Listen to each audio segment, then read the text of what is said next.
Willy Brotus Surendra Brotorendra atau yang lebih dikenal dengan nama W.S. Rendra, beliau lahir di Solo 7 November tahun 1935. Beliau adalah penyair ternama yang kerap kali dijuluki sebagai burung merak. Beliau mendirikan bengkel teater di Yogyakarta pada tahun 1967 dan juga mendirikan bengkel teater Rendra di kota Depok. W.S. Rendra menyelesaikan sekolahnya hingga tamat SMA di Sekolah Pangudi Luhur St. Yosef di kota Solo. Kemudian melanjutkan pendidikannya di Fakultas Sastra Universitas Gadjah Mada. Pada tahun 1954, beliau memperdalam pengetahuannya dalam bidang drama dan tari di Amerika. Beliau mendapatkan beasiswa dari American Academy of Dramatical Art atau AADA. Beliau juga pernah mengikuti seminar tentang kesusastraan di Universitas Harvard atas undangan pemerintah setempat. Bakat seni Rendra sudah muncul sejak masih kecil. Sewaktu SMP, Rendra pernah menampilkan sebuah drama yang beliau namakan Kaki Palsu. Dan di SMA, beliau juga pernah menampilkan sebuah drama dengan judul Orang-orang di Tikungan Jalan yang berhasil meraih penghargaan juara pertama di kantor wilayah Departemen Pendidikan dan Kebudayaan Yogyakarta. Pada tahun 1952, puisi-puisi ciptaan Rendra mulai dimuat di sebuah majalah yang bernama Majalah Siasat. Sejak saat itu, puisi-puisi Rendra mulai muncul mewarnai kolom-kolom majalah. Karya-karya yang telah lahir atas kepiawaian Rendra dalam menciptakan karya sastra yang pertama adalah kumpulan puisi, yaitu Balada Orang-orang Tercinta 1957, 4 kumpulan sajak 1961, Blues untuk Boni 1971, Sajak-sajak Sepatu Tua 1972, Potret Pembangunan dalam Puisi 1983, Nyanyian Orang Urakan 1985, Disebabkan oleh Angin 1993, dan Orang-orang Rangkas Bitung 1993. Kemudian naskah drama yaitu Orang-orang di Tikungan Jalan 1954, Selamatan Anak Cucu Sulaiman 1967, Mastodon dan Burung Kondor 1972, Kisah Perjuangan Suku Naga 1975, Sekda 1977, dan Panembahan Reso 1986, serta kumpulan esai yang berjudul Mempertimbangkan Tradisi pada tahun 1983.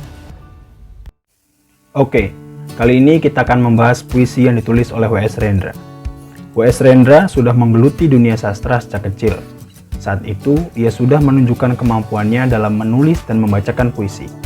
Bukan hanya puisi, ia juga kerap mementaskan naskah drama di berbagai kegiatan di sekolahnya. Saat dewasa, beliau menjadi pembaca puisi yang masyhur. Buku-buku puisi yang beliau tulis diantaranya ada Potret Pembangunan dalam Puisi, ada Doa untuk Anak Cucu, ada Sajak Sepatu Tua, ada Stanza dan Blues, ada Orang-orang Rangkas Bitung, ada puisi-puisi cinta, dan masih banyak lagi mahakarya yang ditulis oleh W.S. Rendra. Salah satu mahakarya W.S. Rendra yang fenomenal adalah buku Pembangunan dalam Puisi. Puisi-puisi yang ada dalam buku ini banyak membahas tentang isu sosial, politik, ekonomi, serta pendidikan di Indonesia. Salah satu puisi yang terkenal dalam buku ini adalah puisi Sebatang Lisong. Puisi ini menjadi sangat terkenal karena sempat ia bacakan dalam film Yang Muda Yang Bercinta. Puisi ini sedikit banyaknya menggambarkan keadaan Indonesia pada masa itu. Baris terakhir dalam puisi Sebatang Lisong berbunyi, "Inilah sajakku, pamflet masa darurat. Apakah artinya rendah-rendah kesenian bila terpisah dari derita lingkungan? Apakah artinya berpikir bila terpisah dari persoalan kehidupan?"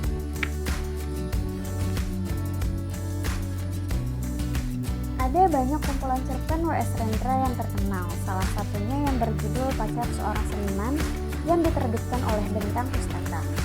Walaupun penulis berjulukan Burung Merak ini sangat terkenal dengan karya-karya puisinya, tetapi beberapa cerpen dalam buku ini menunjukkan bahwa beliau tidak hanya fokus kepada satu jenis dan genre sastra saja. Cerpen-cerpen dalam buku Pacar Seorang Seniman ini ditulis sekitar tahun 1950 sampai dengan 1960-an. Hampir semuanya sudah pernah terbit dalam majalah ataupun buku. Mayoritas ceritanya berkutat seputar cinta dan hubungan antar manusia, tetapi tidak menutup kemungkinan tidak adanya cerita tentang hubungan manusia dengan makhluk lainnya seperti cerpen yang berjudul Pertemuan dengan Roh Halus. Meskipun beberapa cerita terkesan memiliki imajinasi yang tinggi dan penuh dengan khayalan, seperti di dalam cerita cerpen tersebut, namun cerpen lainnya justru menceritakan kisah sehari-hari yang dinamis, hidup, dan penuh dengan makna. Bukan hanya sebagai penyair dan penulis, W.S. Rendra juga dikenal dengan dramawan dan sutradara teater. Ada beberapa naskah teks drama yang telah beliau tulis, dan juga W.S. Rendra ini memiliki beberapa naskah drama sanduran. Salah satu karya drama dari W.S. Rendra adalah Kisah Perjuangan Suku Nanda. Drama ini menggambarkan situasi sosial dan politik masyarakat Indonesia pada masa kepresidenan Bapak Soeharto. Masyarakat desa dalam drama ini dikejutkan oleh datangnya orang-orang kota yang ingin mengubah desanya menjadi sebuah kota. Dalam drama ini juga memiliki nilai-nilai budaya. Salah satunya adalah di mana masyarakat desa selalu melakukan upacara adat di dekat dataran batu. Dan akhirnya pada tahun 1975 untuk pertama kalinya drama ini dipentaskan oleh Bengkel Teater Rendra. W.S. Rendra dikenal sebagai salah satu sastrawan berpengaruh besar terhadap sastra Indonesia. Karyanya dinilai punya pengaruh dalam menentukan arah kebudayaan, mewarnai wajah kebudayaan, dan berdinamika dalam sastra Indonesia. Karyanya menampilkan dharma bakti yang besar bagi perkembangan sastra dan kebudayaan di Indonesia, dan telah menjadi kesadaran kolektif tentang diri masing-masing setiap warga bangsa. Rendra dengan bentuk puisinya yang naratif dan berbentuk balada menggebrak sastra Indonesia modern pada saat itu. Dalam hal puisi, W.S. Rendra yang merupakan penyair sekaligus budayawan tersebut telah memberi corak baru dalam hal puisi Indonesia modern. Menurut Rendra, seorang penyair harus menyadari arti penting pembaruan itu sendiri. Dan dalam konteks bagi Rendra sendiri adalah bukan saja pembaruan estetika, melainkan juga pembaruan sosial dan politik. Dalam hal ini, Rendra menunjukkan capaian estetika yang meyakinkan khususnya dalam puisi.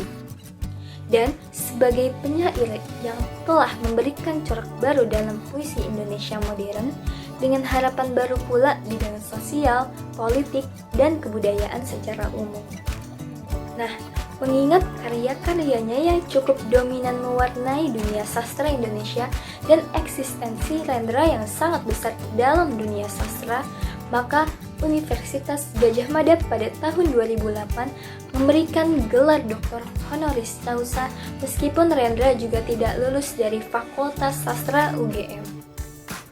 Berkah pengabdian terhadap dunia sastra Indonesia dan hasil karyanya tersebut, W.S. Rendra telah memperoleh beberapa penghargaan, yakni pemenang pertama Sayembara Penulisan Drama dari Bagian Kesenian Departemen Pendidikan dan Kebudayaan Yogyakarta pada tahun 1954, Sastra Nasional Buku pada tahun 1956, Anugerah Seni dari Pemerintah Republik Indonesia pada tahun 1970, Penghargaan dari Akademi Jakarta pada tahun 1975, Penghargaan Yayasan Buku Utama dari Departemen Pendidikan dan Kebudayaan pada tahun 1976. Dalam puisinya, Rendra memiliki ciri khas yang berbeda dengan penyair-penyair lainnya. Dapat dilihat dari gaya bahasa yang digunakan Rendra. Rendra menggunakan gaya bahasa yang mengkhususkan dirinya sendiri yang merupakan tanda tangan W.S. Rendra. Pemilihan kata dalam karya Rendra merupakan hal yang penting. Rendra cenderung memilih kata-kata yang polos, denotatif, namun bermakna padat dan jelas. Karya-karya Rendra kaya akan penggunaan citraan dan gambaran angan yang timbul setelah membaca karyanya. Rendra ingin pembacanya berimajinasi dengan berupa citra-citra yang dapat dilihat dan seolah-olah dapat dirasakan.